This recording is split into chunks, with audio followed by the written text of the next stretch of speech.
بسم الله الرحمن الرحيم ولقد يسرنا القرآن للذكر فهل من مدكر. السلام علیکم ورحمۃ اللہ. الحمدللہ وکفا وسلام علی عبادہ الذین اصطفیٰ. اما بعد فاعوذ باللہ من الشیطان الرجیم. بسم اللہ الرحمن الرحیم. حامیم عین سین قاف کذالک یوحی الیک والی الذین من قبلک اللہ العزیز الحکیم.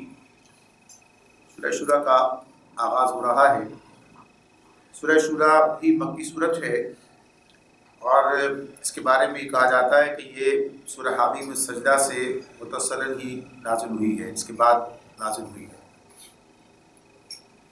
پچھلی صورت کے اندر یعنی سورہ حامیم السجدہ میں سرداران قریش کی اندھی بحری مخالفت پر کاری ضربیں لگائی گئی تھیں اور لوگوں کو بتایا گیا تھا کہ جو روش انہوں نے اختیار کی ہے یعنی بھیجا طریقے سے محمد صلی اللہ علیہ وسلم کی مخالفت، اس میں کوئی شرافت اور معقولیت کی اگر کسی میں کوئی حص موجود ہو تو وہ دیکھ سکتا ہے کہ کتنے بیجا طریقے سے نبی اکرم صلی اللہ علیہ وسلم کی مخالفت کر رہے ہیں اور اس کے مقابلے میں نبی اکرم صلی اللہ علیہ وسلم کا موقف کتنا معقول اور آپ کا رویہ کیسا شریفانہ ہے. اس تنبیہ کے بعد یہ صورت نازل کی گئی جس نے تفہیم کا حق ادا کر دیا ہے اور ایسے دلنشین انداز میں نبی اکرم صلی اللہ علیہ وسلم کی دعوت کو لوگوں کے سامنے بیان کیا، اس کی حقیقت سمجھائی ہے. اس کا اثر قبول نہ کرنا کسی ایسے شخص کے بس میں نہ تھا جو حق پسندی کا خود بھی مادہ اپنے اندر رکھتا. اس میں جو مضامین ہمارے سامنے آتی ہیں، پہلی بات تو یہ آتی ہے کہ یہ کتاب جس کے بارے میں لوگ مختلف چیبگوئیاں کر رہے ہیں کہ یہ کتاب کہاں سے آ گئی ہے، کس نے نازل کی ہے یا خود نبی اکرم صلی اللہ علیہ وسلم کی تصنیف ہے. تو بتایا جا رہا ہے کہ یہ باتیں کوئی نئی نرالی باتیں نہیں ہیں، نہ یہ کوئی نادر واقعہ ہے کہ پہلے کبھی نہیں ہوا کہ کوئی رسول بنایا گیا اور اس پر کتاب نازل کی گئی ہو، بلکہ تاریخ میں ہمارے سامنے متعدد رسول ایسے نظر آتے ہیں جن کی تاریخ تمہارے سامنے ہے، جن کے بارے میں تم جانتے ہو کہ اللہ نے انہیں نبی مبعوث کیا اور ان پر اپنی کتاب جو ہے وہ نازل کی. پھر اس میں یہ بات بتائی گئی ہے، کہا جا رہا ہے کہ جو مالک کائنات کے ساتھ شرک کر رہے ہیں کہ ایسا جرم عظیم ہے کہ اس پر آسمان پھٹ پڑے تو کچھ بعید نہیں ہے اور فرشتے اس پر حیرت زدہ ہیں کہ انسان کس راستے پر چلے جا رہے ہیں اور کس طرح سے اپنے رب کے ساتھ اس کا ہمسر ٹھہرا رہے ہیں. اسی کے ساتھ ساتھ یہ باتیں بتائی کہ یہ دعوت جو نبی اکرم صلی اللہ علیہ وسلم پیش کر رہے ہیں اور خود نبی اکرم صلی اللہ علیہ وسلم کی اپنی شخصیت، اس کے بارے میں یہ بات واضح رہے کہ آپ اللہ کے نبی ہیں، اس کی طرف سے پیغمبر بنائے گئے ہیں، اس کی طرف سے دعوت دین تمہیں منتقل کر رہے ہیں، پیش کر رہے ہیں. اس کا یہ مطلب نہیں ہے کہ نبی خدائی صفات اپنے اندر رکھتا ہے یا یہ کہ وہ خلق خدا کی قسمتوں کا مالک بنا دیا گیا ہے اور اس دعوے کے ساتھ وہ میدان میں آیا ہے کہ اگر میری بات نہ مانی تو میں تمہیں یہ کر دوں گا اور وہ کر دوں گا، جیسے کہ نام نہاد مذہبی پیشوا اور اس طرح کے فقیر پیر فقیر کیا کرتے ہیں کہ جو ان کی بات نہ مانے گا، ان کی شان میں گستاخی کرے گا تو گویا کہ اس پر وہ عذاب نازل کر دیں گے یا اسے جلا کے قسم کر دیں گے یا ایسا کر دیں گے ویسا کر دیں گے. یہ تو تمہارا خیر خواہ ہے جو تمہیں خبردار کر رہا ہے کہ جس راہ پر تم جا رہے ہو اس میں تمہاری اپنی تباہی ہے. اس میں یہ بات بھی بتائی گئی ہے کہ انسان کو پیدائشی طور پر راستہ کیوں نہ بنا دیا گیا. یعنی بعض اوقات یہ بات آدمی کے سامنے آتی ہے، ذہن میں آتی ہے کہ انسان اللہ تعالیٰ چاہتا تو براہ راست اسے جو ہے اپنے مسلم بنا دیتا. یہ اختلاف کی گنجائش کیسے رہی؟ یعنی انسان چاہے تو اختلاف کرے، چاہے تو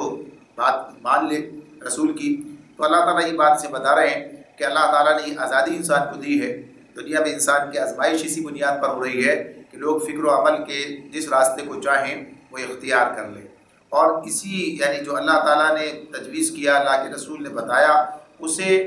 انسان اختیار کر کے اللہ کی رحمت خاص کا مستحق بن سکتا ہے. یعنی یہ اس کی خصوصیت ہے. اگر ضبری ہوتا تو پھر وہ رحمت خاص اس کے حصے میں نہ آتی جو اس کو اپنی طور پر یعنی اپنی آزاد مرضی سے ماننے کے نتیجے میں انسان کو ملتی ہے. اسی طرح بتایا گیا کہ انسان کا ولی اصلاً تو اللہ رب العالمین ہے.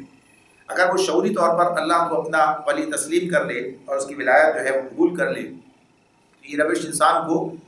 کے لیے مفید ہے۔ اور اگر وہ اللہ کے سوا کسی اور کو ولی بنائے تو کوئی اور ولی بننے کی صلاحیت نہیں رکھتا، اس کے پاس وہ طاقت نہیں ہے۔ لہٰذا اگر انسان جو ولی بننے کی صلاحیت ہے، اس کے اندر جو واقعی انسان کا ولی ہو سکتا ہے، اللہ تعالیٰ اگر اسے بنائے گا تو فائدہ اس کا اپنا ہی ہے۔ پھر اسی کے ساتھ ساتھ یہ بات بھی ہے کہ انسان کا خالق، مالک اور ولی حقیقی اللہ ہے، لہٰذا وہی انسان کا حاکم بھی ہے، اور اسی کا یہ حق ہے کہ انسان کو دین اور شریعت یعنی پورا نظام زندگی جو ہے وہ تجویز کرے اس کے لیے، اور انسانی اختلافات کا فیصلہ کر کے یہ بتائے کہ حق کیا ہے اور ناحق کیا ہے۔ کسی دوسری ہستی کو یہ اختیار نہیں پہنچتا کہ وہ انسان کے لیے شارع بنے، یعنی اس کے لیے قانون ساز بنے۔ الفاظ دیگر بھی کہہ سکتے ہیں کہ فطری حاکمیت کی طرح تشریعی حاکمیت بھی اللہ کے لیے مخصوص ہے، انسان یا کوئی غیر اللہ اس حاکمیت کا حامل نہیں ہو سکتا، اور کوئی شخص اللہ کی اس حاکمیت کو نہیں مانتا تو اس کا اللہ کی محض نظری حاکمیت کو ماننا لا حاصل ہے۔ یہ سارے مضامین اس صورت کے اندر ہمارے سامنے آتے ہیں۔ پھر اسی میں یہ بات بتائی گئی ہے کہ تمام انبیاء کو جو دین دیا گیا وہ ایک ہی دین تھا، اور وہی دین نبی اکرم صلی اللہ علیہ وسلم کو بھی دیا گیا، اور ساتھ ہی ساتھ یہ بات بھی بتائی گئی کہ اس دین کو مان کر بیٹھ جانا مطلوب نہیں ہے، بلکہ یہ دین اس لیے بھیجا گیا ہے کہ زمین پر قائم و نافذ ہو اور رائج ہو، یعنی اس کے لیے پوری کوشش کی جائے۔ اور نوع انسانی کا اصل دین یہی تھا، لیکن بعد میں لوگوں نے اختلاف کیا اور لوگ جو ہے کسی اور طرف نکل گئے، یعنی یہ اپنی اس زندہ کا معاملہ تھا یا مفاد دنیا کو حاصل کرنے کی بات تھی، ورنہ علم آ جانے کے بعد اختلاف کی گنجائش کوئی موجود نہیں تھی۔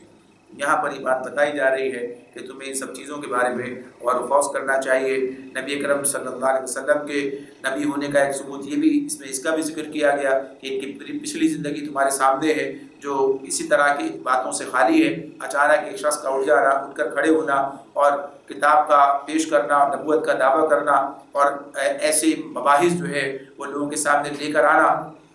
جس کا جواب ان کے پاس نہیں ہے، یہ چیز آپ کے لیے نبوت کی ایک دلیل رکھتی ہے۔ ان مضامین کے ساتھ یہ صورت ہمارے سامنے ہے۔ آغاز کرتے ہیں حامیم عین سین قاف کذالک یوحی الیک وإلی الذین من قبلک اللہ العزیز الحکیم۔ حامیم عین سین قاف، اسی طرح اللہ غالب و حکیم تمہاری طرف اور تم سے پہلے گزرے ہوئے رسولوں کی طرف وحی کرتا رہا ہے۔ آغاز اس بات سے ہوا ہے، یعنی اس طرح سے کہا کذالک، اسی طرح سے، یعنی بات ہو رہی ہے کہ کوئی بات پہلے سے چل رہی ہے، تو یہ انداز جو ہے کلام کے آغاز کا یہ بتا رہا ہے کہ پہلے سے چمی گوئیاں ہو رہی ہیں، بات ہو رہی ہے کہ یہ شخص کہاں سے یہ ساری چیزیں لے کر آ گیا، یعنی باتیں جو نبی اکرم صلی اللہ علیہ وسلم بیان کر رہے ہیں تو اس کے بارے میں ان کا خیال یہ کہ یہ نرالی باتیں ہیں جو یہ شخص پیش کر رہا ہے، ہم نے ایسی باتیں نہ کبھی پہلے سنی نہ ہوتے دیکھی۔ وہ کہتے تھے کہ یہ عجیب ماجرا ہے کہ جو دین باپ دادا سے چلا آ رہا تھا، سارے قوم جس دین کی پیروی کر رہی ہے، سارے ملک میں جو طریقے صدیوں سے رائج ہیں، یہ شخص ان سب کو غلط قرار دیتا ہے، اور جو دین یہ پیش کر رہا ہے اس کے بارے میں کہتا ہے کہ یہ صحیح ہے، اور صرف یہ نہیں کہتا کہ یہ چیزیں غلط ہیں اور میں نے یہ سوچ سمجھ کر یہ چیزیں تمہارے لیے تجویز کی ہیں، بلکہ یہ کہتا ہے کہ یہ اللہ کی طرف سے میرے پاس آئی ہیں، اللہ کی طرف سے پاس آئی ہیں، تو یہ اللہ کا کلام ہے، تو کیا یہ اللہ کے پاس جاتا ہے یا اللہ اس کے پاس آتا ہے، یا کوئی کلام کرنے کا کوئی طریقہ ہے ایسا، یعنی بات چیت اس کی اللہ سے ہوتی ہے، تو غرض اس طرح کی باتیں جو ہیں وہ کیا کرتے تھے۔ تو اللہ رب العالمین نے اس بات کو، اس کا جواب یہاں پر دیا، بتایا، مخاطب انہی کو کیا، یعنی نبی اکرم صلی اللہ علیہ وسلم مخاطب کر کے باتیں انہیں سنائی جا رہی ہیں، گویا کہ یہ در پردہ انہی کو مخاطب کر کے ان کی بات کا جواب دیا گیا ہے کہ اللہ رب العالمین اس نے یہ وحی کذالک یوحی الیک، اسی طرح سے جیسے پہلے اتارا اسی طرح اللہ تعالیٰ نے وحی نبی اکرم صلی اللہ علیہ وسلم کی طرف نازل کی ہے، ان کی طرف بھیجی ہے۔ وحی کے لغوی معنی ہے ایسا اشارہ جو انتہائی سرعت کے ساتھ کیا جائے، تیزی کے ساتھ میں، اور ایسا اشارہ جو نہایت خاموشی کے ساتھ، اشارہ خفی، اشارہ سری اور اشارہ خفی، یعنی اس کا کسی دوسرے کو پتہ نہ چلے، صرف اسی کو پتہ چلے جسے وہ اشارہ کیا گیا۔ اس کا مطلب یہ ہے کہ اصطلاحاً جو اس کے بارے میں بات کی جاتی ہے کہ یہ اس ہدایت کے لیے ہے جو بجلی کی کون کی طرح اللہ تعالیٰ اپنے کسی بندے کے دل میں ڈالتا ہے۔ ارشاد الہی کا مدعا یہی ہے کہ اللہ کو کسی کے پاس آنے یا اس کے پاس کسی کو جانے یا روبرو کلام کرنے کا معاملہ نہیں ہے۔ اللہ تعالیٰ غالب اور حکیم ہے، انسانوں کی ہدایت و رہنمائی کے لیے جب بھی وہ کسی بندے سے رابطہ قائم کرتا ہے تو اس لیے اسے کوئی دشواری نہیں ہے اور وحی کا طریقہ اختیار کیا جاتا ہے۔ قرآن مجید میں مضمون بار بار بیان کیا گیا ہے، یا تو اللہ تعالیٰ آپ اس سے یعنی اس کی طرح رسول کو بھیجتا ہے، یعنی اپنے فرشتوں کو بھیجتا ہے جو پیغام اسے پہنچاتا ہے، یا پھر اس کے لیے طریقہ یہ ہوتا ہے کہ اس کے دل میں وہ بات ڈال دی جاتی ہے، یا پھر اس کا طریقہ یہ بھی ہوتا ہے کہ اللہ اس سے کلام کرتا ہے، جیسے موسیٰ علیہ السلام سے کلام کیا، یعنی اللہ کی بات وہ سنتا ہے، آواز سنتا ہے۔ یہ اس کے لیے قرآن مجید نے باتیں بتائی ہیں۔ آگے فرمایا لہو ما فی السماوات و ما فی الارض وہو العلی العظیم، آسمانوں اور زمین میں جو کچھ بھی ہے سب اسی کا ہے، اور وہو العلی العظیم، وہ برتر اور عظیم ہے۔ یہ ایک طرح سے تمہیدی فقرے محسوس ہوتے ہیں، لیکن یہ جو بات اس کے اندر بیان کی جا رہی ہے یہ اس حوالے سے کہ جو آگے بات آ رہی ہے گویا کہیے کہ اس کا تمہید ہے، اس اعتبار سے کہ اس پس منظر میں اس کا تعلق اپنے جو مضمون اس میں آ رہا ہے اس کے ساتھ گہرا ہے، اور اس میں یہ بات بتائی جا رہی ہے کہ جو کچھ لوگ اس کے خلاف، قرآن کے خلاف چیمے گوئیاں کر رہے ہیں، ان کے اعتراضات کی جو بنیاد ہے کہ نبی اکرم صلی اللہ علیہ وسلم جو توحید کی دعوت دے رہے ہیں، اس پر وہ کان کھڑے کر کے کہتے ہیں کہ ایک اللہ ہی معبود ہے، ایک اکیلا اللہ اور کوئی نہیں، اور پھر ساتھ ہی ساتھ اس کے لیے کہا جا رہا ہے کہ وہی حاجت روا ہے، اور پھر اس کے ساتھ ساتھ یہ بھی کہا جا رہا ہے کہ وہی شارع ہے۔ تو پھر سارے ہمارے بزرگ کہاں چلے گئے؟ یہ سارا نظام جو چلا آ رہا تھا، تو اس پر بتایا جا رہا ہے کہ وہ آسمان و زمین میں جو کچھ ہے سب اسی کا ہے، اور وہ برتر اور عظیم ہے، یعنی کوئی اور نہیں ہے کہ جو اس کے مقابلے میں کوئی بات کر سکے۔ تکاد السماوات يتفطرن من فوقهن والملائكة يسبحون بحمد ربهم ويستغفرون لمن في الارض الا ان الله هو الغفور الرحيم۔ قریب ہے کہ آسمان اوپر سے پھٹ پڑے، فرشتے اپنے رب کی حمد کے ساتھ اس کی تسبیح کر رہے ہیں، اور زمین والوں کے حق میں درگزر کی درخواستیں کیے جاتے ہیں۔ آگاہ ہو، حقیقت میں اللہ غفور الرحیم ہی ہے۔ یعنی جو بات اس میں کہی جا رہی ہے، قریب ہے کہ آسمان اوپر سے پھٹ پڑے،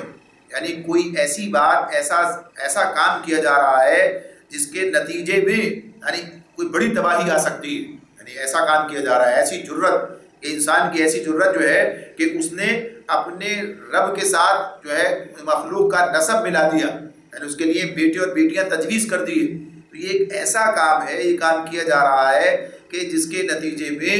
فرشتے جو اللہ تعالیٰ کی ہستی سے واقف ہیں، اس کو پہچانتے اور جانتے ہیں، وہ اس معاملے میں وہ کہیے کہ اس کیفیت میں ہے کہ یہ انسان، یہ زمینی مخلوق، اس کو کیا ہو گیا، یہ ایسی جسارتیں اللہ کے مقابلے میں کر رہا ہے، تو ایسی جسارت اس پر اگر آسمان پھٹ جائے تو بعید نہیں، لہذا وہ فرشتے انسانوں کی یہ باتیں سن کر گویا کانوں پر ہاتھ رکھتے ہیں کہ یہ کیا بکواس ہے جو رب کی شان میں کی جا رہی ہے، اور یہ کیسی بغاوت ہے جو زمین میں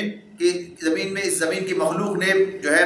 یہاں پر برپا کر رکھی ہے۔ تو اس اعتبار سے گویا کہیے کہ وہ اللہ کی حمد کرتے ہیں، اس کے سے رحم مانگتے ہیں کہ انہیں مہلت دی جائے، انہیں جو ہے گویا کہیے کہ ان پر عذاب عظیم نازل نہ ہو جائے۔ تو اس طرح سے یہ بات ہے، اور اللہ تعالیٰ جب بات کہتے ہیں الا ان اللہ الغفور الرحیم، تو بے شک بات یہی ہے کہ اللہ بڑا بخشنے والا مہربان ہے، یعنی اس غفور الرحیمی کا ہی معاملہ ہے کہ برابر مہلت دی جا رہی ہے، یعنی ان کی ان جسارتوں پر فوراً ہی انہیں پکڑ نہیں لیا جاتا، بلکہ اللہ تعالیٰ نے جتنی مہلت طے کر رکھی ہے اتنی مہلت ان لوگوں کو دی جاتی ہے، اور ایسا نہیں ہوتا کہ ان پر اللہ کے عذاب کا کوڑا اس بات کے کہتے ہی پڑ جائے اور اس پر جو انہیں سزا دے دی جائے، بلکہ مہلت دی جاتی ہے۔ والذین اتخذوا من دونه اولیاء اللہ حفیظ علیہم وما انت علیہم بوکیل۔ جن لوگوں نے اس کو چھوڑ کر، یعنی اللہ کو چھوڑ کر اپنے کچھ دوسرے سرپرست بنا رکھے ہیں، اللہ ہی ان پر نگراں ہے، تم ان کے حوالہ دار نہیں ہو۔ جو الفاظ استعمال ہوئے قرآن میں، قرآن مجید میں، والذین اتخذوا من دونه اولیاء، کہ جن لوگوں نے اللہ کو چھوڑ کر کچھ دوسرے ولی بنا رکھے، اولیاء، ولی کی جمع اس کا ترجمہ سرپرست کیا، لیکن اولیاء کا جو لفظ قرآن مجید میں استعمال ہوتا ہے یہ مختلف مقامات پر مختلف مفہوم ہمارے سامنے رکھتا ہے۔ تفہیم القرآن میں اس پر بات کی گئی ہے، اور 4 اس کے عنوانات یہاں پر مقرر کیے گئے ہیں۔ بتایا گیا کہ یہ جو قرآن مجید کے بیانات ہیں، اس سے جو چیزیں ہمارے سامنے آتی ہیں کہ اس میں ولی کن کن معنوں کے اندر قرآن مجید ہمارے سامنے اس کی بات رکھتا ہے، کیا کیا اس کے معنی جو ہے بیان کرتا ہے۔ تو اس میں اللہ رب العالمین یہ بتاتے ہیں کہ ولی وہ ہے جس کے کہنے پر آدمی چلے، جس کی ہدایات پر عمل کرے، اور جس کے مقرر کیے ہوئے طریقوں، رسموں اور قوانین و ضوابط کی پیروی کرے۔ سورہ نساء کے اندر ہی مضمون آتا ہے، سورہ اعراف کے اندر ہی مضمون آتا ہے، اسی انداز سے جس کے پیچھے آدمی چلتا ہے گویا اس نے اسی کو اپنا ولی بنا رکھا ہے۔ پھر جس کی رہنمائی دوسرے معنی اس کی یہ اس میں سامنے آتے ہیں، جس کی رہنمائی پر انسان اعتماد کرے اور یہ سمجھے کہ وہ اسے صحیح راستہ بتانے والا اور غلطی سے بچانے والا ہے۔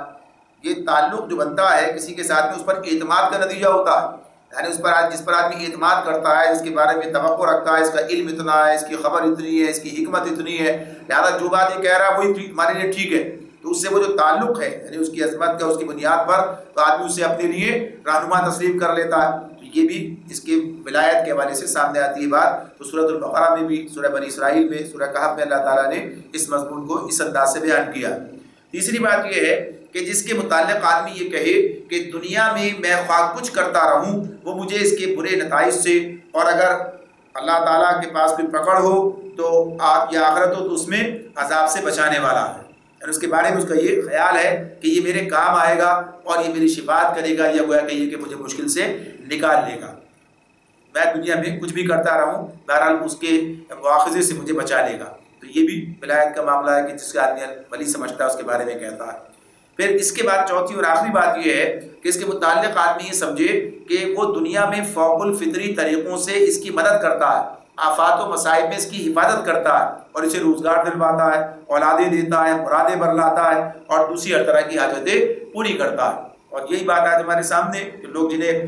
اولیاء تسلیم کرتے ہیں تو ان کے بارے میں اسی طرح کی باتیں کہہ رہے ہوتے ہیں کہ ان کے پاس یہ اختیار ہے، یہ اقتدار ہے، اور ان سے وابستہ ہو کر انسان جو ہے یہ فوائد حاصل کر سکتا ہے۔ تو یہاں پر قرآن مجید ہمارے سامنے یہ بات رکھ دیتا ہے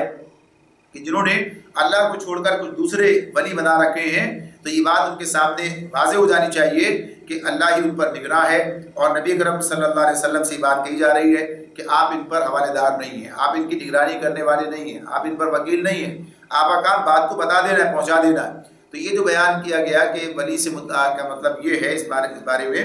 اور پھر کہیں ایک مفہوم مراد ہوتا ہے، کہیں چاروں مفہوم جو ہے مفاہیم جو ہے بیان کیے جا رہے ہوتے ہیں ایک ہی بات کہہ کر، اور یہ آیت وہ ہے جس میں یہ چاروں کے چاروں مفاہیم جو ہیں موجود ہیں کہ لوگوں نے یہ تمام تعلقات جو ہیں اللہ کے سوا دوسروں کے ساتھ قائم کر رکھے ہیں، اور انہیں اپنا سرپرست سمجھتے ہیں، انہیں اپنا بحی خواہ سمجھتے ہیں، انہیں اپنا ہمدرد سمجھتے ہیں، ان پر اعتماد کرتے ہیں۔ تو ان سب کے لیے ایک جامع لفظ ولی ہے، اولیاء کی جب بات ہے تو یہ کہا کہ انہوں نے اس طرح سے سمجھ رکھا ہے، حالانکہ ان کے سمجھنے سے کچھ نہیں ہوتا ہے۔ ولی تو وہی ہے جسے اللہ ہی کی یہ صفات ہے کہ وہ کسی کا ولی بن سکتا ہے، یعنی انہیں تمام چیزیں فراہم کر سکتا ہے، جس باتیں یہاں پر بیان ہوئی ہیں۔ اس کے بعد فرمایا کہ وما انت علیہم بوکیل، کہ آپ ان پر حوالے دار نہیں ہیں، یعنی اللہ ہی ان سب کی نگرانی کر رہا ہے، اور یا اللہ حفیظ علیہم، اللہ ان پر جو ہے نگراں ہے، وہ ان کی نگرانی کر رہا ہے۔ آپ کا کام کیا ہے؟ صرف بات کو پہنچا دینا۔ ان کی قسمت کا معاملہ آپ کے والے نہیں ہے کہ اگر یہ جیسے ان کا کہنا سننا ہے کہ یہ کام ہو جائے گا اور نبی کرم صلی اللہ علیہ وسلم کی بات ہم نہیں مانتے تو یہ کچھ کر کے دکھائیں، یہ اس معاملے میں ہم تو ان کے ساتھ یہ سب کچھ سلوک کر رہے ہیں، لیکن یہ کچھ بھی نہیں کر پاتے، کچھ بھی نہیں کر سکتے ہمارے خلاف۔ تو یہ اس جاہلیت کا نتیجہ تھا کہ جو لوگوں کے ذہنوں کے اندر موجود ہوتی ہے کہ جو اللہ کا برگزیدہ ہے بس اس کے ساتھ کوئی گستاخی کی تو اس کے نتیجے میں کوئی عذاب آ جائے گا، اور اس کے نتیجے میں کوئی مشکل انسان کے اوپر آ جائے گی، انسانوں کی قسمتیں بنانا بگاڑنا یہ ان کے اختیار میں، لہٰذا اگر ان کی توہین کی تو قسمت جو ہے وہ بگڑ جائے گی۔ آج بھی لوگ اس طرح سے یہ باتیں سوچ رہے ہوتے ہیں، اور یہ کہتے بھی تھے کہ ہمارے بتوں کے خلاف کہتے ہیں ان پر کسی بت کی جو ہے واقعی اس کی طرف سے مار پڑ گئی ہے، اس کا نتیجہ ہے کہ یہ ایسی ایسی باتیں کرنے لگے۔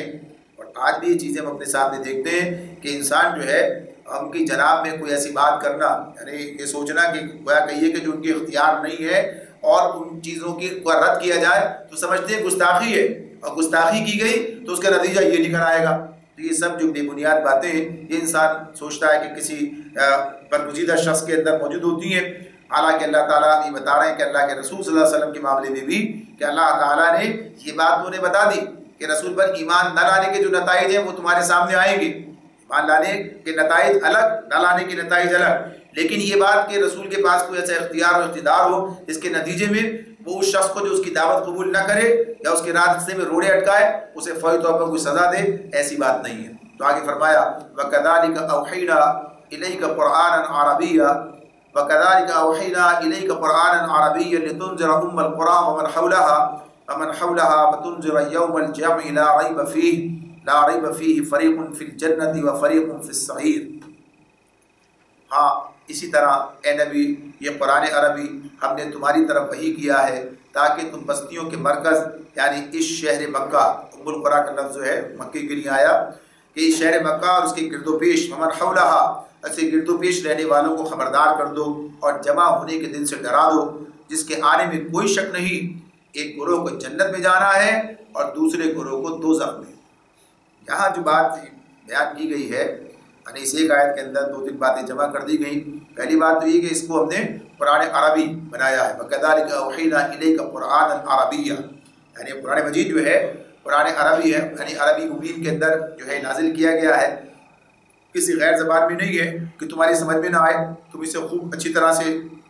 سمجھ سکتے ہو، اس میں جو باتیں بیان کی گئی ہیں ان کو تم اچھی طرح پرکھ کے دیکھ سکتے ہو۔ تو غرض یہ کہ یہ ہدایت کے لیے بالکل واضح ہے، یہ بات کہی۔ پھر دوسری بات یہاں یہ بتائی کہ اس کے نازل کرنے کی غرض کیا ہے، یہ بار بار یہ بات بیان کی جاتی ہے۔ ایک طرف تو یہ احکامات ہمارے سامنے لے کر آتا ہے، لیکن احکامات ان کے لیے جو اسے قبول کر لیں، اس کے بعد کی بات ہے۔ پہلے تو یہ انہیں غفلت سے چونکاتا ہے، غفلت سے انہیں ہوشیار کرتا ہے اور بتاتا ہے کہ زندگی جن فاسد اصولوں پر چل رہی ہے ان کا انجام تباہی کے سوا کچھ نہیں ہے۔ جو فاسد اصول لوگوں نے اختیار کر رکھے ہیں، جن گمراہیوں اور اخلاق و کردار کی جن خرابیوں کے اندر لوگ مبتلا ہیں، اس کا نتیجہ کیا نکلے گا؟ ان کے لیے تباہی کی صورت میں نکلے گا، بربادی کی صورت میں نکلے گا۔ لہٰذا جس غفلت میں پڑے ہوئے اسے چونکا دو، متنبع کر دو، خبردار کر دو، ڈرا دو اس انجام سے۔ یہ کام تو یہ کیا جا رہا ہے۔ اور پھر دوسرا اسی کے ساتھ ساتھ یہ کہ یہ بھی بتا دو کہ یہ تباہی اور بربادی صرف دنیا تک ہی محدود نہیں ہے کہ دنیا کے اندر یہ معاملہ ہو، بلکہ اس کے بعد جو آگے آنے والا دن ہے، جسے کہا گیا جمع ہونے کا دن، سب تمام انسانوں کو جمع کر کے اللہ تعالیٰ ان کا حساب لے گا۔ دنیا میں یہ ممکن ہے، دنیا میں یہ ممکن ہے، اور ایسا بعض اوقات نظر آتا ہے کہ کوئی شخص اپنی گمراہی و بدعملی کے برے نتائج سے بچ نکلے، یا کلی طور پر جو اس کا ظاہر سی بات ہے ممکن نہیں کہ دنیا میں اس کا جو ہے حساب دماغ کیا جا سکے، تو یہ بھی ممکن ہے کہ آدمی بالکل ہی بچ نکلے، لیکن اس دن بچاؤ کی کوئی صورت نہیں ہے جو حشر کا دن ہے۔ اور اللہ تعالیٰ یہ بات بتا رہے ہیں کہ جس نے یہاں دنیا کے اندر یہ سارے معاملات کیے تو آخر اس کا نتیجہ یہ نکلنے والا ہے۔ تو دنیا اور آخرت دونوں کی بربادی کا معاملہ ہے، جس سے انہیں ہوشیار کرنے کی بات کی جا رہی ہے۔ ابھی اللہ رب العالمین یہ بات بتا رہے ہیں کہ ایک کو جنت، فریق فی الجنت و فریق فی السعیر، یعنی سمجھ لو کہ آپ آگے آخرت میں کیا چیز تمہارے سامنے آنے والی ہے، دو میں سے ایک چیز انسان کا مقدر بنے گی، یا تو جنت یا جہنم۔ لہذا جس نے جنت والے کام کیے یعنی اس راستے پہ چلا جو راستہ نبی اکرم صلی اللہ علیہ وسلم نے اس کے سامنے تجویز کیا رکھا، لہذا وہ جنت میں چلا جائے گا، اور جس نے اس کی مخالفت کی وہ جہنم میں جائے گا۔ وَلَوْ شَاءَ اللَّهُ لَجَعَلَهُمْ أُمَّةً وَاحِدَةً وَلَٰكِن يُدْخِلُ مَن يَشَاءُ فِي رَحْمَتِهِ وَالظَّالِمُونَ مَا لَهُم مِّن وَلِيٍّ وَلَا نَصِيرٍ۔ اگر اللہ چاہتا تو ان سب کو ایک ہی امت بنا دیتا، مگر وہ جسے چاہتا ہے اپنی رحمت میں داخل کرتا ہے، اور ظالموں کا نہ کوئی ولی ہے نہ مددگار۔ یہ بات جس میں کہی اللہ تعالیٰ نے وَلَوْ شَاءَ اللَّهُ، اگر اللہ چاہتا، یہ بات بالکل ایک طے شدہ حقیقت ہے، بار بار بیان کی، مضمون کئی مرتبہ سامنے آ چکا ہے، لَجَعَلَهُمْ أُمَّةً وَاحِدَةً، کہ اللہ جو چاہتا تو سب کو ایک ہی امت بنا دیتا، وَلَٰكِن يُدْخِلُ مَن يَشَاءُ فِي رَحْمَتِهِ، مگر وہ جسے چاہتا ہے اپنی رحمت میں داخل کرتا ہے۔ یعنی یہ مضمون جو یہاں پر ہمارے سامنے آتا ہے، اس میں تین باتیں سامنے آ رہی ہیں، اور ان تینوں باتوں میں ایک طرف دوسروں کو بھی سنانا ہے، اور دوسری طرف نبی کرم صلی اللہ علیہ وسلم کے لیے بھی تعلیم اور تسلی۔ پہلی بات تو یہ بتا دی گئی کہ یہ جو کفار مکہ کی جہالت ہے اور ان کی ضد اور ہٹ درمی ہے، اس پر زیادہ نہ کڑیں۔ اللہ کی مرضی یہی ہے کہ انسان کو اختیار و انتخاب کی آزادی عطا کی جائے، یعنی اللہ تعالیٰ کا فیصلہ ہے، وہ چاہتا تو ایک ہی امت بنا دیتا ہے۔ بار بار یہ بات جو ہے اللہ تعالیٰ نے بیان کی ہے۔ پھر انسان کے لیے معاملہ یہ ہے کہ جدھر وہ جانا چاہتا ہے اس کے لیے آزادی رکھی ہے، تو اللہ تعالیٰ نے اسی کے لیے کتابیں نازل کی ہیں، اسی کے لیے انبیاء بھیجے ہیں، ورنہ چاہتا تو اس کے بغیر ہی لوگوں کو مسلم بنا دیتا، اس کا ایک تخلیقی اشارہ ہی کافی تھا۔ تو پہلی بات یہ ہے۔ دوسری بات یہ ہے، اس میں لوگ عموماً یعنی کہ الجھن کے اندر مبتلا رہتے ہیں کہ اگر اللہ تعالیٰ انسانوں کے لیے یہ چاہتا ہے کہ ان کے اندر اختلاف نہ ہو، اور وہ اسی عقیدے جو اللہ تعالیٰ کی طرف سے ان کو دیا گیا ہے اس پر قائم رہے، تو پھر یہ اختلافات جو لوگوں میں پیدا ہوئے، پھیلے، اللہ کو پسند نہیں تھے، تو کیسے یہ کام ممکن ہو سکا، یہ کام کیوں ہو سکا؟ حالانکہ بات واضح کی جا رہی ہے کہ اختیار دیا ہے، دنیا انسان کے لیے آزمائش ہے، تو بعض اوقات لوگ یہ سوچتے ہیں کہ چونکہ اللہ تعالیٰ نے یہ سب ہونے دیا لہذا اس میں اللہ کی پسند بھی شامل ہے، یعنی اللہ کی مرضی کے بغیر تو کچھ ہو نہیں سکتا۔ ایسے مشرکین ہی بعض اوقات یہ کہتے تھے اگر ہم نے شرک کیا تو اللہ کی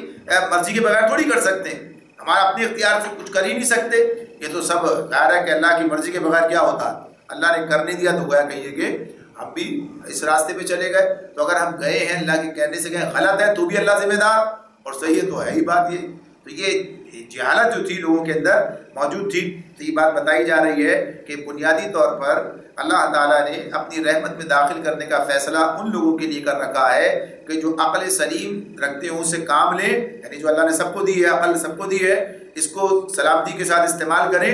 اور نبی کی دعوت کو دیکھیں، پرکھیں، سمجھیں اور اختیار کریں، ورنہ ہر ایک کے لیے نہیں ہے، یعنی رحمت عام ہے بس ایسے ہی دے دی جائے، تو ایسے تو کسی کو نہیں دی جائے گی۔ جو رحمت اللہ تعالیٰ نے ان لوگوں کے لیے خاص کی ہے کہ جو اپنے اختیار سے، اس کی آزادی سے جو ہے اللہ تعالیٰ کی طرف رجوع کریں، یعنی اس کی بات مان لیں، ورنہ فرشتوں کو بھی یہ بات نہیں ہے، یعنی اگر جبرن تو معاملہ اس طرح کے اختیار کا معاملہ تو نہیں ہے ان کے پاس، جس راستے پہ لگا دیے لگے ہوئے چل رہے ہیں، تو چونکہ یہ دیا گیا انسان کو لہذا اس میں جو اس کا صحیح استعمال کرے گا اس کا فائدہ اٹھائے گا۔ تیسری بات اس کے اندر یہ ہمارے سامنے آ جاتی ہے، اس میں اہل ایمان کو ان مشکلات اور کی حقیقت سمجھانا ہے جو تبلیغ دین اور اصلاح خلق کی راہ میں انہیں پیش آ رہی تھی، کہ یہ جو اللہ تعالیٰ نے جو کچھ دیا ہے کہ اس کی مرضی ہے، اس کا اپنا اختیار ہے، جو لوگ سوچتے تھے کوئی ایسا معجزہ جو ہے نازل ہو جائے، کوئی ایسی بات آ جائے سامنے کہ سامنے والے کے پاس کوئی پھر مانے بغیر چارہ نہ رہے، تو ایسی زبردستی کا معاملہ کہ جس کے پاس چارہ کار ہی کوئی نہ رہے، یہ اللہ کو مقصود ہی نہیں ہے۔ یعنی یہ باتیں جو بار بار بیان کی جا رہی ہے، یعنی آدمی اپنی آزاد مرضی سے، جس میں آزمائش کا کوئی نہ کوئی پہلو بہرحال موجود رہتا ہے، اگر معاملہ بالکل دو ٹوک صاف کر دیا گیا،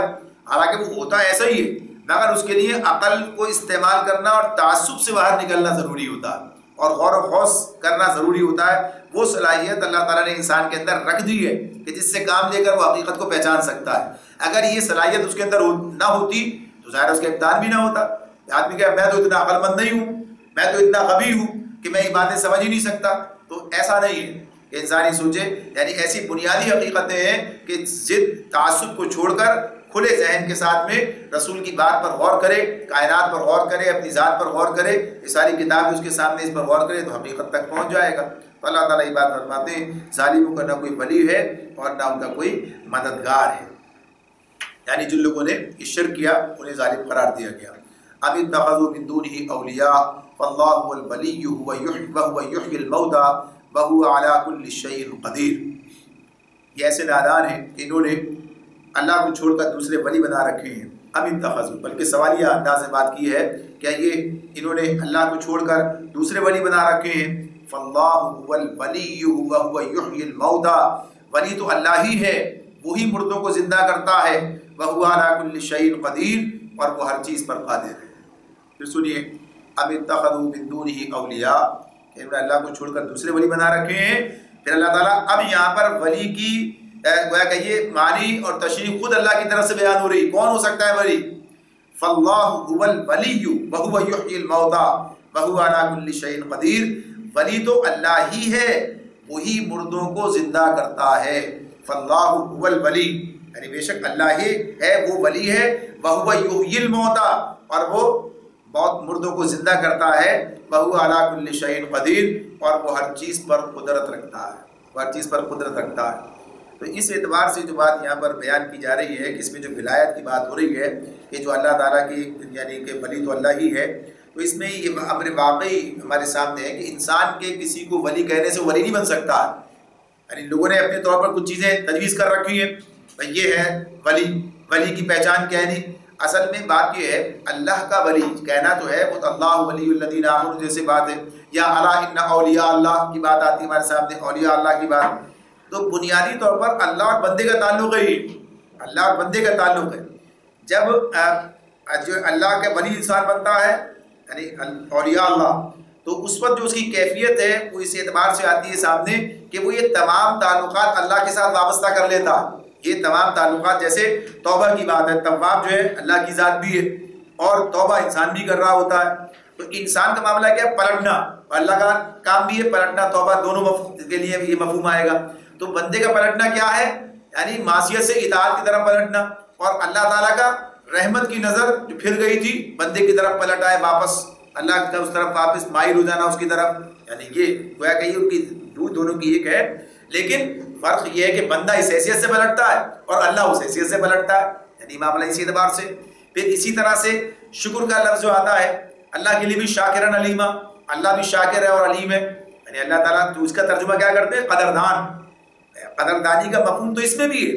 یعنی بندہ اللہ کی نعمتوں کی قدر کر کے ان کا حق ادا کرنے کی کوشش کرتا ہے، اور اللہ تعالیٰ بندے کی عبادت، اطاعت، فرما برداری، یعنی اس کے جذبات، اس کا اخلاص، اس کی قدر کرتا ہے اور اس کے مطابق اس کے ساتھ معاملہ کرتا ہے. یہ بیان بہرحال اپنی جگہ پر ہے. تو یہ بات ساتھ میں رہے کہ انسان کو اپنا ولی جب بناتا ہے، انسان کو اپنا ولی جو بناتا ہے تو پھر یہ مسائل پیدا ہوتے ہیں. تو انسان کے لیے ولایت کا معاملہ نہیں ہے. سب کا ولی کون ہے؟ اللہ ہے. اللہ ہی اہل ایمان کا ولی ہے، تو اللہ ہی کے ساتھ ولایت کا تعلق جو ہے وہ قائم ہوتا ہے. تو اس اعتبار سے یہ بتایا کہ جو ولی ہو سکتا ہے وہ کیا، اس کی دلیل کیا دی ہے؟ حقیقی ولی وہی ہو سکتا ہے جو موت کو حیات میں تبدیل کر سکتا ہو. وَهُوَ يُحْيِي الْمَوْتَى، یہاں اللہ تعالیٰ بیان کر رہے ہیں فَاللَّهُ هُوَ الْوَلِيُّ. یہ سورہ شورى کی آیت 9 ہے، اس میں اللہ تعالیٰ فرما رہے ہیں وَهُوَ يُحْيِي الْمَوْتَى فَاللَّهُ هُوَ الْوَلِيُّ. اللہ وہی ولی ہے، وَهُوَ يُحْيِي الْمَوْتَى کہ وہ موت سے کو جو ہے زندگی میں تبدیل کرتا ہے، موت کو حیات میں انسان کو زندگی دیتا ہے. وَهُوَ عَلَى كُلِّ شَيْءٍ قَدِيرٌ، اور وہی ہر چیز پر قدرت رکھتا ہے. اسی نے بے جان مادوں میں جان ڈال کر جیتا جاگتا انسان پیدا کیا ہے، اور جو حق ولایت ادا کرنے کی قدرت اور اختیارات بھی رکھتا ہے. جو بات پہلے کی گئی تھی کہ ولی کون ہو سکتا ہے، اور وہ اگر اللہ کے سوا کسی اور کو انسان ولی بنا لے تو پھر ظاہر سی بات ہے اس کے پاس یہ اختیار نہیں ہے، اس کے پاس یہ اقتدار نہیں کہ وہ کچھ اس کا بنا سکے. فَمَا اخْتَلَفْتُمْ فِيهِ مِنْ شَيْءٍ فَحُكْمُهُ إِلَى اللَّهِ ذَلِكُمُ اللَّهُ رَبِّي عَلَيْهِ تَوَكَّلْتُ وَإِلَيْهِ أُنِيبُ. تمہارے درمیان جس معاملے میں بھی اختلاف ہو اس کا فیصلہ کرنا اللہ کا کام ہے. وہی اللہ میرا رب ہے، اسی پر میں نے بھروسہ کیا اور اسی کی طرف میں رجوع کرتا ہوں. وَإِلَيْهِ أُنِيبُ، یہ معاملہ بھی اہم ہے. وَمَا اخْتَلَفْتُمْ فِيهِ مِنْ شَيْءٍ فَحُكْمُهُ إِلَى اللَّهِ. وَمَا اخْتَلَفْتُمْ فِيهِ مِنْ شَيْءٍ، تمہارے درمیان جس معاملے میں بھی اختلاف ہو. اللہ تعالیٰ کیا فرما رہے ہیں؟ انسانوں کی بات ہو رہی ہے، یہ صرف اہل ایمان کی بات نہیں ہو رہی ہے. اہل ایمان تو ظاہر اس بات کو تسلیم کر چکے ہیں، آتے ادھر ہی ہے. جیسے کہا کہ وَإِن تَنَازَعْتُمْ فِي شَيْءٍ فَرُدُّوهُ إِلَى اللَّهِ وَالرَّسُولِ، تمہارے درمیان کوئی اختلاف ہو جائے تو اللہ اس کے رسول کی طرف پھیرو. لیکن تمام انسانوں کے لیے اللہ تعالیٰ یہی مقام، یہی ہستی ہے کہ وہی فیصلہ کرنے والا ہے اور وہی فیصلہ کر بھی رہا ہوتا ہے.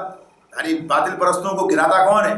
اللہ ہی عذاب دیتا ہے. اور حق پرستوں کو اٹھاتا کون ہے؟ اللہ ہی انہیں اٹھا رہا ہوتا ہے. فیصلے تو وہی کر رہا ہے. اسی کے فیصلوں سے کسی پر عذاب آتا ہے، کوئی بچا لیا جاتا ہے، فیصلے تو وہی کر رہا ہے، کوئی اور نہیں کرتا. لیکن اس دائرے کے اندر جہاں ہمارا معاملہ آتا ہے تو اس میں بھی جتنے اختلافات ہیں ان سے فیصلہ کرنا کس کا کام ہے؟ اللہ کا کام ہے کہ اللہ کی طرف رجوع کیا جائے اس معاملے میں. تو یہ بات اسے بتائی گئی تو کہا کہ اللہ ہی ہے جو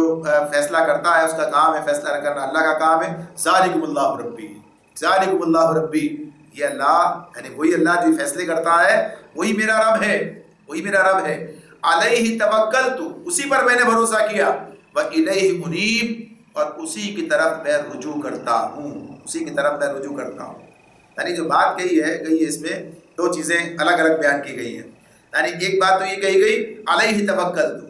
یعنی اس پر میں توکل کرتا ہوں. یہ صیغہ ماضی ہے، یعنی اس کے اندر جو اس طرح کہا گیا اس پر میں نے توکل کیا، اس پر میں نے توکل کیا، اسی کا بھروسہ کیا. وإلیہ انیب، اور اسی کی طرف میں رجوع کرتا ہوں. یعنی ہمیشہ ہر معاملے میں میں اسی کی طرف رجوع کرتا ہوں. یعنی اسی پر میرا بھروسہ ہے، فیصلہ کرنے کا اختیار اسی کے پاس ہے، فیصلہ کرنے کی صلاحیت اسی کے پاس ہے. وہی صحیح بات کی تعلیم دے سکتا ہے، وہی صحیح بات بتا سکتا ہے. لہٰذا میں زندگی کے ہر معاملے میں اسی کی طرف رجوع کرتا ہوں، اسی پر میں نے توکل کر رکھا ہے. تو اس اعتبار سے اس کے اندر جو ہے یہ بات بتائی گئی ہے کہ رسول اپنی ذات کے حوالے سے اور پھر ہر مسلم کے حوالے سے بات کہتے ہیں کہ جب کوئی مسئلہ درپیش ہوتا ہے تو اللہ ہی کی طرف رجوع کرتا ہے. کوئی مصیبت، تکلیف یا مشکل جو بھی پیش آتی ہے تو کسی کی طرف نہیں دیکھتا، نہ کسی سے مدد مانگتا ہے، بلکہ اللہ ہی کی طرف رجوع کرتا ہے. جو خطرہ ہو تو اسی کی پناہ ڈھونڈتا ہے، اسی کی حفاظت پر بھروسہ کرتا ہے. کوئی مسئلہ درپیش ہو تو اسی سے رہنمائی طلب کرتا ہے، اسی کی تعلیم و ہدایت میں اس کا حل یا اس کے بارے میں اس کا راستہ جو ہے تلاش کرتا ہے. اور کسی معاملے میں نزاع ہو جائے تو پھر اسی کی طرف رجوع کرتا ہے کہ وہ فیصلہ کرنے والا ہے۔ فاطر السماوات والارض جعل لكم من انفسكم ازواجا جعل لكم من انفسكم ازواجا ومن الانعام ازواجا يزرعكم فيه ليس كمثله شيء وهو السميع البصير۔ آسمانوں اور زمین کا بنانے والا، اس نے تمہاری اپنی جنس سے تمہارے لیے جوڑے پیدا کیے، اور اسی طرح جانوروں میں بھی انہی کے ہم جنس جوڑے بنائے، اور اس طریقے سے وہ تمہاری نسلیں پھیلاتا ہے۔ لیس کمثلہ شیء، کائنات کی کوئی چیز اس کے مشابہ نہیں، وہو السمیع البصیر، وہ سب کچھ سننے اور دیکھنے والا ہے۔ اللہ کی قدرت کی بات، یعنی وہی جو مضمون چلا آ رہا ہے، یعنی کون ولی ہو سکتا ہے؟ اللہ ہی ہو سکتا ہے، وہی بھی شارع بھی ہے۔ یہ مضمون اور آگے ہمارے سامنے وہ کہ یہ اپنے عروج پر پہنچے گا آگے کی آیات کے اندر۔ تو یہاں یہ بات بتائی جا رہی ہے کہ اللہ جس کی طرف میں نے رجوع کیا، جو فیصلہ کن اتھارٹی ہے، جو فیصلہ کرنے والا ہے، جو بتانے والا ہے، اس کی خصوصیات میں آسمانوں اور زمین کو بنانے والا وہی ہے۔ تمہارے جوڑے بھی اس نے پیدا کیے، اور اسی سے تمہاری نسلیں چل رہی ہیں، اور ساری کائنات میں جتنی بھی مخلوقات ہیں سب اسی کی پیدا کرتا ہے، ان کے بھی اس نے جوڑے بنائے ہیں، ہر چیز کا جوڑا بنایا، یہ بات بیان کی گئی ہے۔ یہاں جو بات ہے، ایک اور بات، لیس کمثلہ شیء، کائنات کی کوئی چیز اس کے مثل نہیں، اس کے مشابہ نہیں۔ اس میں جو بات ہوئی ہے، اس کا ایک مطلب یہ بھی ہوتا ہے کہ اس کے مثل جیسا کوئی نہیں، یعنی اس کی مثل ہی نہیں ہے۔ اگر مثل ہوتی بھی تو اس جیسا بھی کوئی نہیں، اس کی مثل کے مثل، یہ بات اس طرح سے ہے۔ تو کہیے کہ یہ بات کہی جا رہی ہے، اس میں زور پیدا کرنے کے لیے، اس مبالغے کا معاملہ ہے، اس کے اندر یہ بات کہی جا رہی ہے۔ بنیادی طور پر بات کیا ہے؟ کوئی چیز اس کی مانند نہیں ہے، اس جیسی نہیں ہے۔ اللہ کے لیے کوئی مثال نہیں دی جا سکتی، اس نے کہا بھی ہے اللہ کے لیے مثالیں نہ گھڑو۔ بات سمجھانے کے لیے کوئی بات کہی جا رہی ہوتی ہے، سمجھایا جا رہا ہوتا ہے بات کو سمجھنے کے لیے، لیکن وہ اس کے مطابق بالکل ویسا ہی اسی طرح سے یہ معاملات جو ہیں، اللہ کی شان اس سے بہت عرفہ ہے، بہت بلند ہے کہ انسان جو ہے اس کی حقیقت کو پوری طرح سے جو ہے تشخص اس کا ممیز کر کے اس طرح سے سامنے لے آئے۔ تو بنیادی طور پر ایک بات بتا دی، کمثلہ شیء، لیس کمثلہ شیء، کوئی چیز جو ہے اس کے مشابہ نہیں ہے۔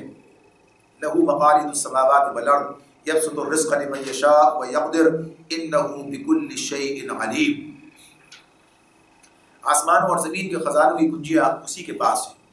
جسے چاہتا ہے کھلا رزق دیتا ہے، اور جسے چاہتا ہے نپا کھلا دیتا ہے۔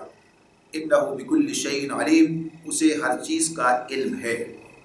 یعنی یہ وہ دلائل ہیں جس میں یہ بات بتائی گئی ہے کہ اللہ تعالیٰ ہی کیوں ولی برحق ہے، اور کیوں اس پر توکل کرنا صحیح ہے۔ یعنی اگر یہ صلاحیتیں کسی اور کے پاس ہیں، اگر یہ طاقت کسی اور کے پاس موجود ہے، تو اس کی طرف بھی رجوع کیا جا سکتا ہے، لیکن جب اس کے پاس ہی موجود نہیں ہے، اللہ کے الہ واحد ہونے کی بات، یعنی اس وقت تو ولی کے حیثیت سے پیش کر کے بات ساری سامنے آئی ہے، ورنہ اور بھی جیسے اللہ کے الہ واحد ہونے کی بات ہوتی ہے، اس میں بھی اللہ تعالیٰ جو صفات بیان کرتے ہیں، اللہ لا الہ الا ہو، یعنی اللہ اس کے سوا کوئی معبود نہیں، کوئی الہ نہیں۔ اب اس کی صفات آ رہے ہیں، الحی القیوم لا تأخذہ سنۃ ولا نوم، یعنی اب یہ اگر انہی پر بات کی جائے، آدمی دیکھے کون ہے جو اپنی بلبوتے پر زندہ ہے؟ ہر ایک کو زندگی اللہ نے بخشی ہے، ہر ایک کو زندگی اللہ نے بخشی ہے، کوئی ایسا نہیں ہے کہ جو اپنے بلبوتے پر زندہ ہے، بلکہ زندہ کرنے سے زندہ ہوا اور زندہ رکھنے سے زندہ رہا، اور جب چاہا اس پر موت طاری ہو گئی۔ یعنی معاملہ اس طرح سامنے آتا ہے، ساری مخلوق کا معاملہ یہی ہے، صرف وہی ہے جس کے پاس یہ، اور پھر جسے نہ نیند آتی ہے نہ اونگ کا معاملہ ہے، یعنی آسمان و زمین کی ملکیت کی بات تو اور آگے جا رہی ہے۔ تو بنیادی طور پر یہ جو صفات اللہ تعالیٰ کے سامنے آتی ہیں کہ ان صفات کا حامل کوئی اور ہستی، کوئی مخلوق کوئی بھی نہیں ہے۔ اللہ اکیلا خالق ہے، سب مخلوق ہیں، اور سب کے ساتھ یہ کمزوریاں جو ہیں لگی ہوئی ہیں کہ اللہ تعالیٰ نے انہیں پابند کر رکھا ہے۔ وہ گویا کہیے کہ ان کی لمیٹیشنز ہیں، وہ لامحدودیت نہیں رکھتے اپنے اندر۔ اور ایک بات نہیں، اللہ تعالیٰ کی صفات تو بے شمار ہیں، اس کے حوالے سے جب آدمی غور کرتا ہے تو یہاں اس طرح بتایا کہ سارے کام کس کے ہیں؟ اللہ کے، سارے اختیارات کس کے ہیں؟ اللہ کے، لہٰذا وہی انسان کے لیے ولایت کا ولی ہو سکتا ہے، اسی کی طرف انسان کو اس حیثیت سے رجوع کرنا چاہیے۔ اللہ تعالیٰ ہمیں سمجھنے اور عمل کرنے کی توفیق عطا فرمائے۔